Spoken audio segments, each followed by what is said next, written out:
Hey there, welcome to the Your Sorority Journey podcast. You are probably a newer listener of the Your Sorority Journey podcast if you are listening to this episode, either considering sorority membership or already registered for sorority recruitment. Welcome. We are so excited to be a trusted friend and support for you as you embark on your sorority journey. Whether you are on the fence about this whole sorority thing or enthusiastically counting down the days till round one, we call you a potential new member, and we are here for our potential new members. Her Sorority Journey exists as an educational platform to support sorority women in any season of their sorority journey. And that does not start on bid day. That actually starts right now. We do not believe that sisterhood is exclusive to chapter membership. You can actually experience sisterhood all throughout the recruitment process and hope that the tools and podcast episodes and blog posts that we have for you, our potential new members, these next 2 weeks, serve as an encouragement and a guide in your recruitment process or your preparation for recruitment process. And as always, I hope that you feel that I am a trusted big sister to confide in, ask for advice, look for insight to help navigate what can be a really stressful process, which is why we have put together this episode called Sorority Recruitment Mythbusters. There is a lot of noise around sorority recruitment.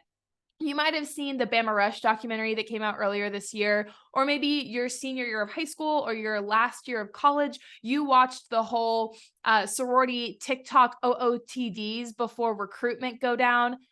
This is a season of sorority, the recruitment experience that gets more media attention than really any other. There's not a time in sorority, unless something has gone really, really wrong, that so many people pay attention in society to what sorority is doing. So my hope is that the time that we're able to spend together today can give you some clarity and confidence about what you're walking into. I'm a strong believer that clarity actually breeds confidence, so that when we have a clear understanding of what the expectations are of us, who's going to be in the room, what other people are going to be showing up as, what their expectations are, we can walk into that space with a lot more confidence, feeling prepared for the thing that is going to be asked of us. So let's walk through a couple big questions or myths, falsely assumed beliefs about sorority recruitment. And I just want to provide some clarity behind it. This will be a shorter episode, but hopefully a really encouraging one for you just to get your feet wet as you start to decipher or filter through the noise around sorority recruitment. So one of the biggest questions, we actually had a live about this earlier this week, is how much do my outfits matter? When we see all these sorority OOTDs on TikTok, it is really hard to remember that what we have is enough. And I want that to be what you leave this episode knowing, is you have everything you need to be successful in sorority recruitment right now. You don't need to go buy the latest trending brands of jewelry, dresses, shoes, bags to be in the sorority that's right for you. The sisterhood that is right for you is going to identify that in your conversations, in your personality, in your posture, in how you show up in the space. That is not going to be dependent on the clothes that you're wearing, or even your past experience. Now, what does matter about outfits is, I think, the way we dress ourselves, the way we style, is a reflection of our personality, right? So the clothes that we choose to wear, the accessories that we use, I hope for you have a lot of purpose and meaning, as if you were going into a really important interview, or you were going to lunch with your significant other's parents, or a big event in your family. I like to think of sorority recruitment as the big holiday events that you want to look your best for, whatever that is in your life, your family, your culture. I think sorority recruitment can be one of those things for you. Now, that does not mean that you are trying to be someone else, right? When you go to a holiday party with your family and you want to be really dressed up and presentable, you're not trying to look like your cousin, or you're not trying to look like that neighbor who has it all together. You're trying to look like the best version of yourself. The same should be true in sorority recruitment. I don't care what other people are wearing, what OOTDs you've seen in the past, what brands you have seen promoted or now are sponsored on your For You page or your Instagram ads. What you have in your closet is sufficient. But in the same way that sometimes it's fun to go out and buy a new dress for or a blazer or a new pair of heels for an interview or a big party that you're really excited about. The same is true about sorority recruitment. I would encourage you to be realistic, but treat yourself also in the same sense of what you have is enough. But if you want to make it a really special experience, you can go out and buy something that really highlights your personal style and personality to have as a talking point and a positive, realistic reflection of who you are in recruitment. So I like to tell people that outfits matter in the sense of when you wake up in the morning, you should get yourself completely ready so that you never have to think about it again. The outfits that you wear, you should feel so confident and so comfortable in that you don't have to check, make sure, readjust throughout the day. You're not worried about something being too short or too revealing. Same thing goes with like accessories, hair, and makeup. Obviously, in a lot of parts of the country around sorority recruitment, it is really hot. So having some like oil blotting strips can be super helpful just to do like a little touch up to make yourself feel more comfortable. But make sure you present yourself in such a way that you feel your best for the entire day when you walk out of your dorm room, your house, or wherever else you're staying throughout recruitment to ensure that you don't have to think about your appearance all day long. Feel super confident when you leave in the morning. Readjust, get your oil blotting strips or pads if you need them, but make sure that that is not consuming your attention throughout recruitment rounds. Another question I hear a lot is, what does it mean if a sorority follows me on Instagram? Or the myth is often, I feel dirty rushed because XYZ chapter followed me on Instagram. That actually has no correlation with your opportunity for membership within a chapter. Social media and membership selection are pretty separated. In the same way, I'll say this, in the same way that before you go on a first date with someone, you look them up, right? Especially if you matched on Hinge or are getting set up by a friend and that person says, well, I really want you to meet so and so. The first thing you're going to do is look them up on Instagram, get a sense for what their interests are, maybe where they've traveled to recently, what they get excited about, if they have friends, what they do with their friends, right? If they're a family person, how often they see their family from what they post on social media. Chapters are doing the same thing about you. That's just the long and short of it. In the same way that we do that before we have a first impression with someone, sorority chapters are probably doing that with you as well to ensure that you have the best experience with their chapter. Oftentimes, they're going to try to ensure that you get to talk to someone with similar experiences that are from similar parts of the country, that you get to really elaborate on the things that matter a lot to you based on how you present yourself on social media. So know that chapters are following you on Instagram to learn more about you. They also want you to know that they're excited to meet you. Not saying that you are a shoo-in to be in that chapter, but they are just excited to get to know you. Maybe some chapter members will follow you too. This is a reflection of a new Panhellenic policy called positive Panhellenic contact. In the past, there used to be a lot of rules and regulations about how much contact chapters and recruiters could have with potential new members before a round started in recruitment. A lot of that has been alleviated to actually create more friendship between chapters and PNMs throughout the process and not make it seem so exclusive or cryptic, if you will. So it's a good thing if a chapter follows you on Instagram, but it's not a guarantee to membership. So make sure you spread the word on that. If your friends are talking about the chapters that have followed you on Instagram, it's a good thing, even if you don't end up joining that chapter, to consider that chapter a friend, right? As we seek a Panhellenic sisterhood. So a sisterhood beyond individual letters and actually a greater collective community of women striving towards similar goals while wearing different letters, being for and empowering one another. Another pre-recruitment preparation topic that often comes up is rec letters. Maybe you've heard that you need letters of recommendation to be considered in different chapters.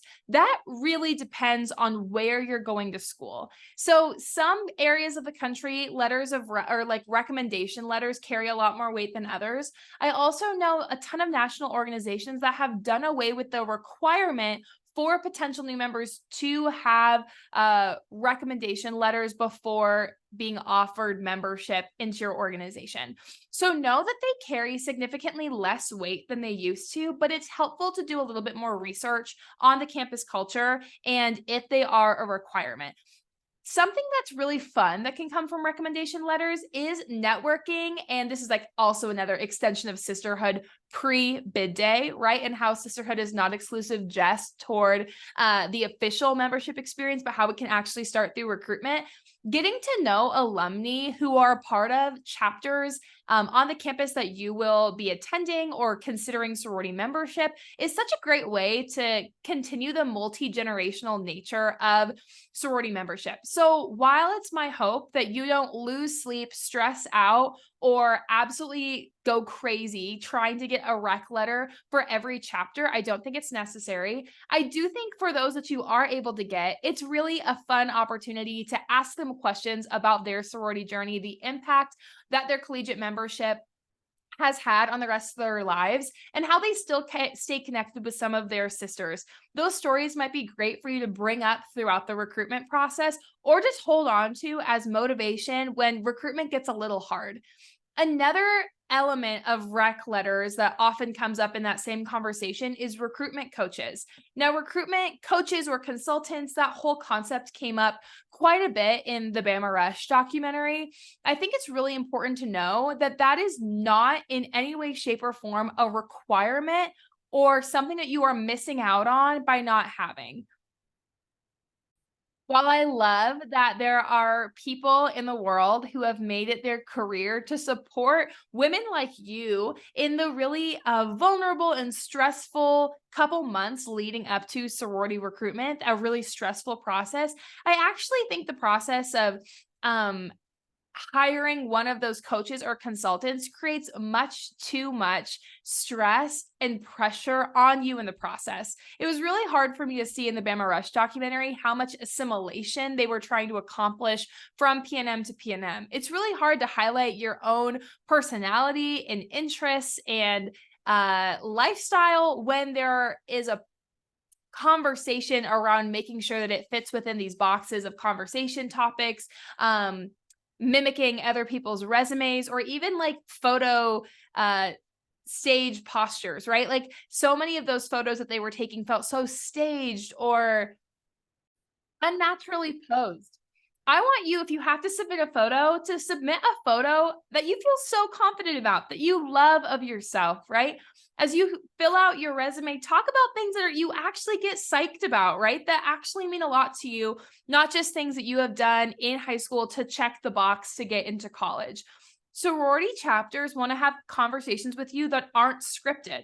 This is some of the coaching, just so you can see behind the scenes, that I also give the sorority recruiters.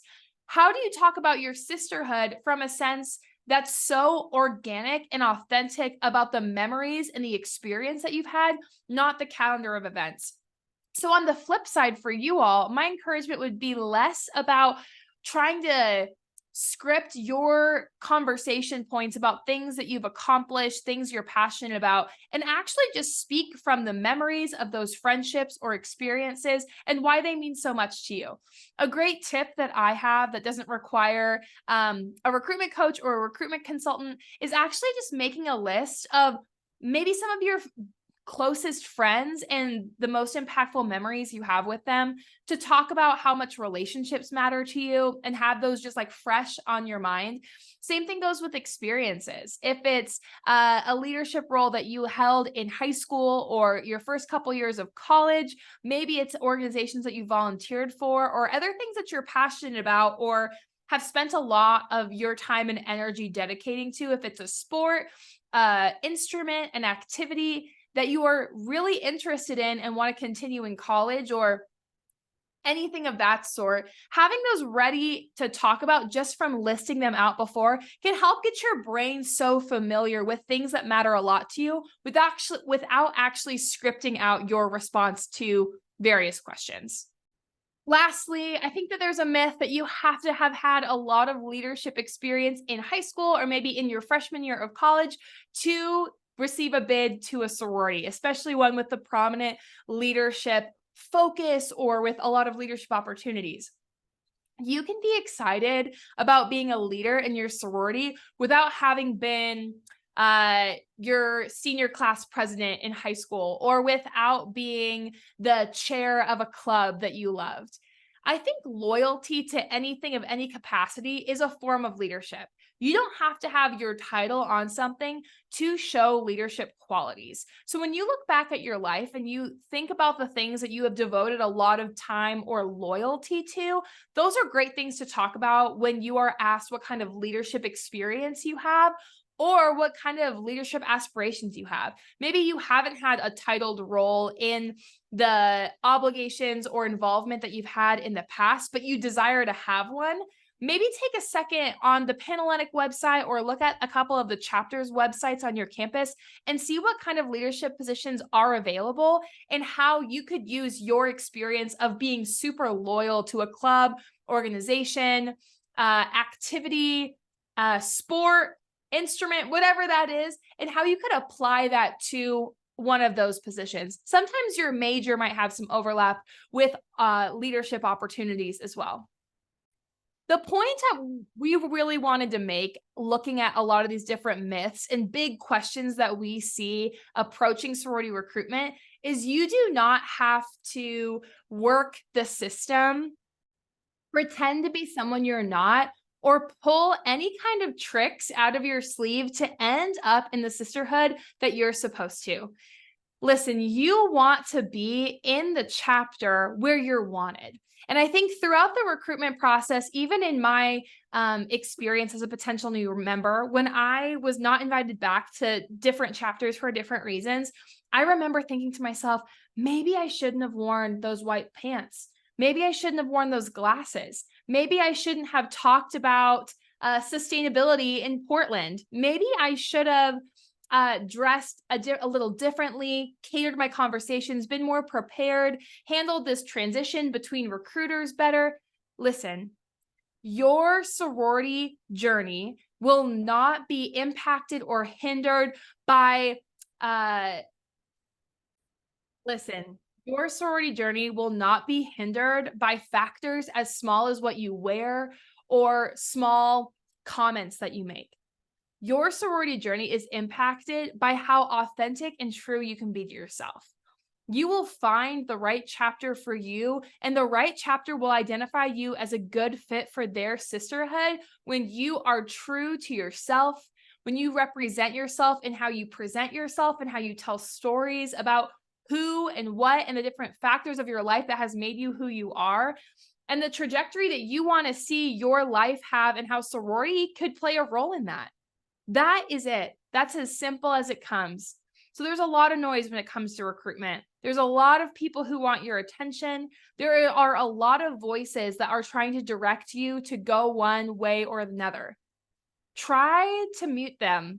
Try to cut out the noise and look internally so you can hear your inner voice be the loudest throughout the recruitment process. If you want to go deeper with what it looks like to set realistic expectations of your future sisterhood and understand what your future sisterhood will expect of you in return, make sure to enroll in Her Sorority Journey's course, The Trailhead, which is path 1 of our signature course to help you navigate the sorority recruitment process and prepare for sorority membership with a ton of confidence. The link to register in our course is in the show notes, and you can use a $5 discount code podcast to make sure you get that a little bit cheaper. We love you, sister. We are rooting for you, and we are here to support you in your sorority journey.